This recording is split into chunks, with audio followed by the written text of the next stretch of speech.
শুভ বিকেল বন্ধুরা। তো আজকে বিকেলে কি খেলাম চলো তোমাদের সাথে শেয়ার করি। এখানে তেল গরম করে দেখো ছোট ছোট সব পাঁপড়গুলো ভাজবো। এখানে আছে সাবুদানার পাঁপড়, আর ওই পাশে ব্যাট পাঁপড়ের সাথে যেই বল পাঁপড় হয়, তো সেই বল পাঁপড়গুলো নিয়ে এসেছি। এবার এগুলোকে ভেজে নেব। প্রথমেই ভাজছি আমি সাবুদানার পাঁপড়গুলো। এগুলো কিন্তু খুবই কিউট, এত ছোট পাঁপড় আমি দেখিনি। এই পাঁপড়গুলো এত ছোট ছোট কিউট দেখেই কিন্তু সুভাষ মেলা থেকে কিনে এনেছি। তো এখানে দেখো আমাদের সাবুদানার পাঁপড় কিন্তু ভাজে কমপ্লিট হয়ে গেছে। আর সব থেকে এই সাবুদানার পাঁপড়গুলো খেতে কিন্তু টেস্টি লাগে। এখানে আমি তুলে নিচ্ছি, এরপরে ভাজবো ওই বল পাঁপড়গুলো। এখানে সব কিন্তু ভাজা কমপ্লিট হয়ে গেছে সাবুদানার পাঁপড়। এবার ভাজবে বল পাঁপড়গুলো ভেজে নেব। চলো এগুলো ছেড়ে দিই তেলের মধ্যে, এগুলোকে ভেজে নিই। তো এখানে কিন্তু ভাজা কমপ্লিট হয়ে গেছে, সব বল পাঁপড়গুলো কিন্তু ভাজা কমপ্লিট হয়ে গেছে, সাবুদানার পাঁপড়গুলো কিন্তু কমপ্লিট হয়ে গেছে।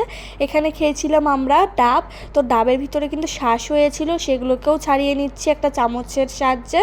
তো এখানে দেখো এগুলো খেতে কিন্তু খুবই টেস্টি হয়, আর এটা খুব উপকারী। আর এখানে দেখো লাড্ডু এনেছিল, তো লাড্ডুও নিয়ে নিলাম, এগুলোই খাবো। টাটা।